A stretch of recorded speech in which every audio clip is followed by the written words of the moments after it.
everybody, and welcome to my live reaction and review for Detective Conan Chapter 1012. You've messed up. Alright guys, so seemingly last week, Amuro, or Bourbon, whatever you prefer, and Conan has figured out who is behind the poisoning of the bunny girl. We came to the conclusion that the bunny girl was the actual target. Why? I guess we're going to find out. We know this is the last chapter. We did get a few clues last week. I don't quite remember everything, but my money is kind of leaning towards the butler. I believe I think he might be behind either him or the bunny girl. That's where I'm leaning. Those are the two main suspects that I'm thinking of. But anyway, guys, let's just get straight into this week's chapter. The reason behind Akai and Amuro's face-off. That's what I really want to see. I don't particularly care about the case. I want to see what's going on with Akai and Amuro, how they came to be guns pointed at each other like we saw in the first of this chapter about 3 weeks ago. A bunny girl was targeted. The final chapter of this story. Alright, let's go. How many times do I have to repeat myself? I did pass by Yuri-chan while she was holding her glass, but that barely lasted a second, so I couldn't possibly have poisoned her drink. This comes from Maruka Ginza. He's the main guy. He's the main reason why Morty, Ran, and Conan are at the bunny club. A poisoned One-san have Conan and Amuro arrived at the truth. All right, now we got Murakami Sana. She's one of the people I think it could be. Same here, because all I did was splash a bit of wine on her when I bumped into her. And then we got Fukumachi Atsufumi. He's the butler of Maruka. And I didn't have my glasses on while her glass was left unattended at the table.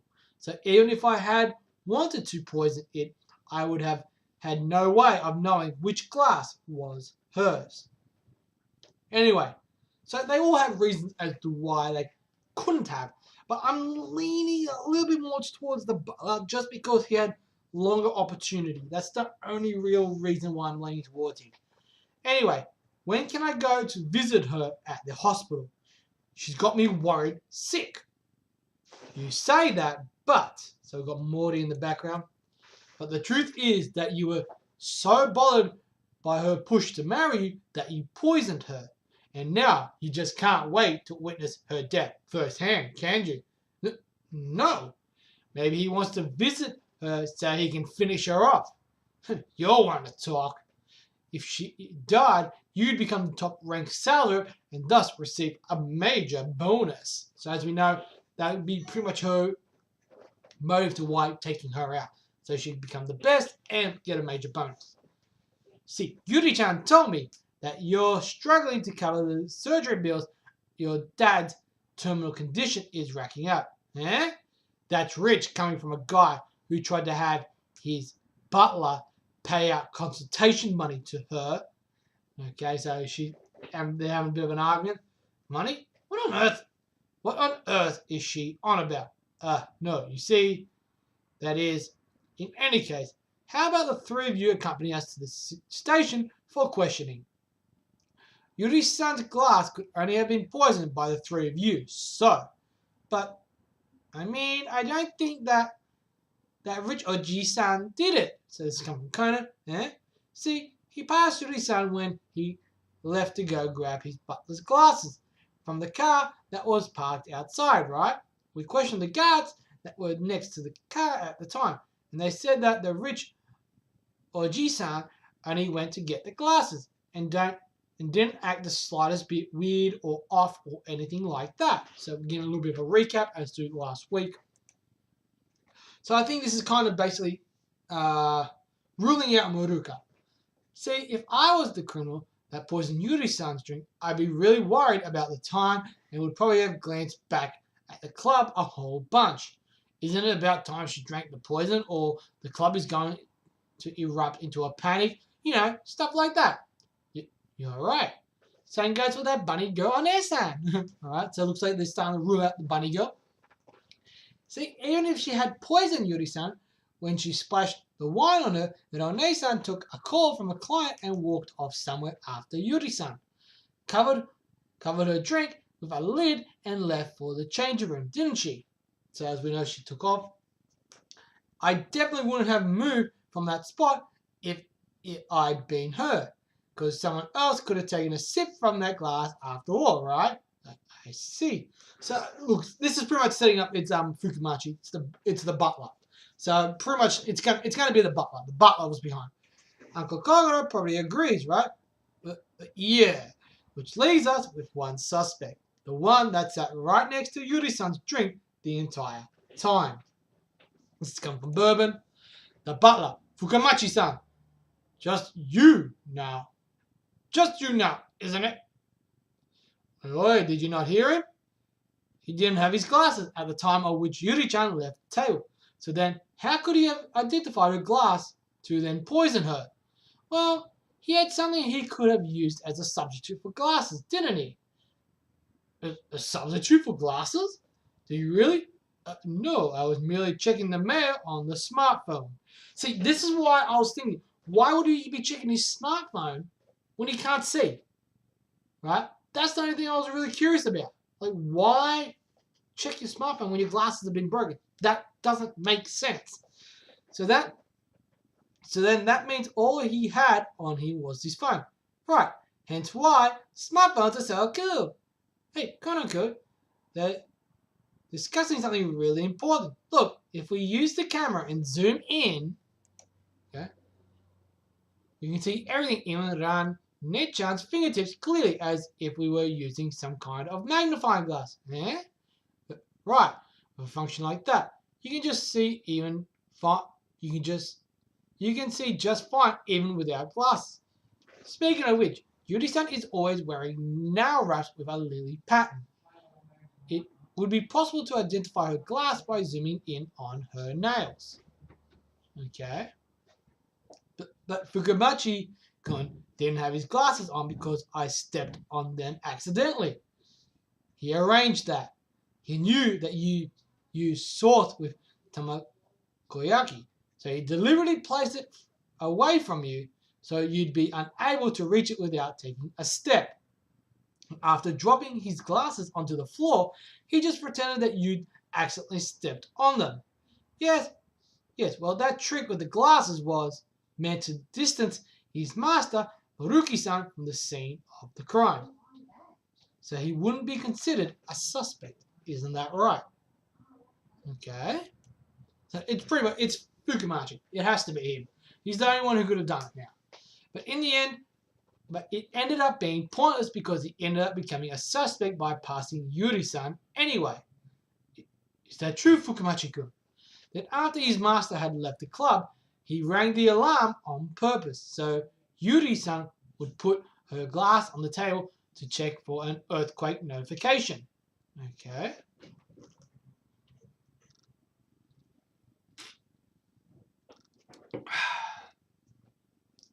He then identified Yuri-san's glass zooming in with his smartphone's camera and laced it with poison at that point. On that note, it is highly likely that the phone with the alarm and the phone with the zoom function were actually two different phones. Okay, that's why I'm guessing that we'll likely find it on your person, right? The two phones in question. Alright, so assuming he has two phones. Alright, so let's search him then. There will be no need for that. I do, in fact, have two phones on me. I purchased a second one, and I rehearsed this so many times. So it looks like he's coming clean. Yes, I've done it. I did it. In the name of my late mistress. Okay, what? You're saying that you poisoned Yuri-chan in my wife's name? Yes, so as to open your eyes, master. Open my eyes? It hasn't even been half a year since my mistress left this world. And you're already caught up with that young girl. I've been serving my mistress ever since she was a little girl. My poor, poor mistress. I even took the liberty of offering her money so that she would stop seeing my master. So, that's why I prepared that threat letter. But that didn't work, so I was forced to take action. I was under the impression that if that girl you liked so much was put in danger, you'd stop visiting the club. My last wish is that you stop saddening my mistress. No, you have it wrong. This isn't just some girl I like, okay? But your daughter, isn't that right? I kind of call that. Daughter? What now? Cut that nonsense out. Don't tell me you believe that just because they both have sauce with their tamagoyaki. That's just a habit.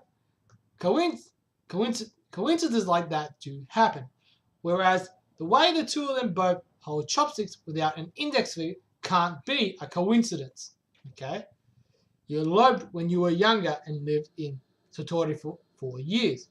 And Yuri-san, your daughter, remembered the way you held chopsticks when she was little and imitated it. It all makes sense now. You gained and lost weight quickly so that your body would change the shape and you would have to try on new suits. You deliberately fell down, often in order to tear your suits so that you would have to replace them with new ones. Okay? All that so that you could go to the clothing store next door and use that as an excuse to come here and meet up with your daughter, right? Yes. I knew the moment I saw her, even without looking at the way she holds Hashi. She looks just like the girl I eloped with and carried the same name that I had given her. That must be why he did not use honorifics that one time. But then why didn't you tell me? Telling you my wife's loyal servant that I wanted to meet the daughter I fathered with the woman I eloped with. I just couldn't bring myself to do it. Especially since my wife and I never had a child of our own. No. What have I done to my master's daughter? What have I done? I understand. Thank you for calling. What? Well, that was the hospital. Okay.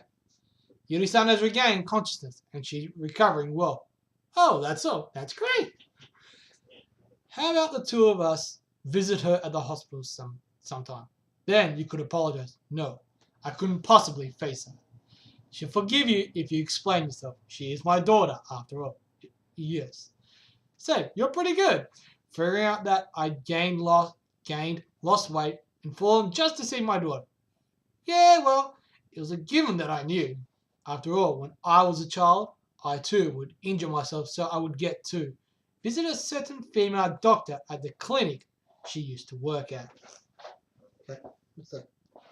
Okay, so there's a flashback to the woman.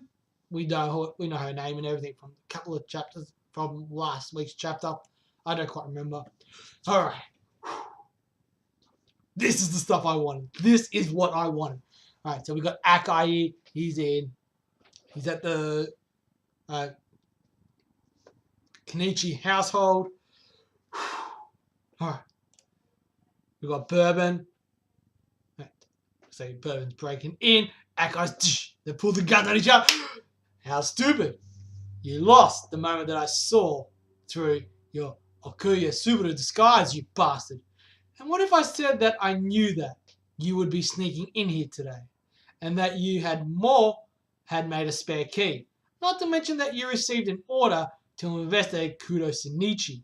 Huh? Looks like I'll have to pull this trigger to shut up that mouth of yours. Alright, so someone's turning the light on. Oh! It's Shinichi's parent. It's Conan's parent. Who are you? I'm Kudo Yusaku, the owner of this house. Given that, unlike the last time, your friends do not appear to be here, how about you relax and enjoy some of that tea?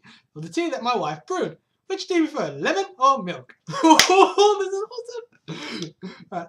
Amuro is taken aback by Yusaku and Yukiko's sudden appearance. What are those three planning? Next issue, the start of a long series. Oh, yeah, this is good. This is what I've been waiting for, man. Like, oh, man, this is so awesome. Oh, Kudo's parents, man. Like, dude, what we knew as soon as we found out the leader of the BO. that they're going to be doing stuff to help Shinichi or Conan wrap everything up. And I think the first part is getting Bourbon on their side, as that we know Bourbon is like an agent, and he's actually infiltrated, similar to what Akai had done for the FBI. And Bourbon's basically gaining information and stuff like that. So, anyway, look, let's just jump straight into the review. Alright, guys, so basically we got the wrap up of the case, which to me wasn't really too important. I didn't really care too much about the whole case. It was Fukamachi-san in the butler, for those of you who don't remember the name, the butler who was behind the poisoning. Yuki, she has survived. She regained consciousness towards the end of the chapter. And the reason why Fukamachi did it was basically because he felt like his master was pretty much, falling in love with another woman. And it only had been 6 months since his mistress, who Fukamachi had served for a very, very long time, had passed away. It was a pretty obvious thing. Maruka was only going there to see Yuri because she was his daughter. And he would gain weight, lose weight, do all that kind of stuff, fall over a lot, breaking all his suits, just to go to the clothing store to get a new suit and use that as an excuse to go to the Bunny Girl Club where he could spend time with his daughter. And then obviously Fukamachi realizing, wait, no, this is his daughter. What the hell have I done? Oh my god, he was freaking out. Obviously no charges have been brought to him and he wasn't arrested or anything. So it seemingly looks like Maruka and the butler are going to be heading to the hospital to explain everything, what's going down. Alright. Then we get to the good stuff. Alright. We got Bourbon breaking into the Shinichi household and coming face to face with Akai. And then we got confirmation that Bourbon knew that Akai was disguised as Subaru. And we also knew that Subaru, or Akai knew that Amuro or Bourbon would be infiltrating, and he's also investigating Kudo Shinichi. And then the best surprise, we got Shinichi's parents. Give me a second. Yusaku and Yukino basically appearing. What's their plan? We're going to have to wait till next week, guys, because we've got a long series starting next week, which is awesome. That's making me really happy and really excited. So I'm really curious about how this is going to go out and how this is going to play out. I'm really curious what their overall plan is and how it involves Bourbon. That's what I'm really curious about. But anyway, guys, overall, the art was solid as per normal with Detective Conan. Solid. We got good progression. We got the case solved, and then we got into some really good stuff that is setting up for next week's chapter. I'm really excited for next week's chapter. We're going to get some pretty good shit, I got a feeling, over these next few weeks. I'm looking forward to it, guys. I know you guys are. So overall, guys, for this chapter, I'm going to give it 3 stars. Great chapter. Better than average, but not so much better. But yeah, that is it for me, guys. As always, let me know in that comment section below what you guys thought. Did you like it? Didn't like it? All that kind of jazz. And as always, guys, smash that thumbs up. Hit that subscribe button.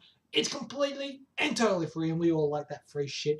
And also, dingle that bell. It will dangle every time I upload. And as always, guys, I'm Free01. You guys are awesome. And I'll catch you guys with another live reaction and review. Peace. Run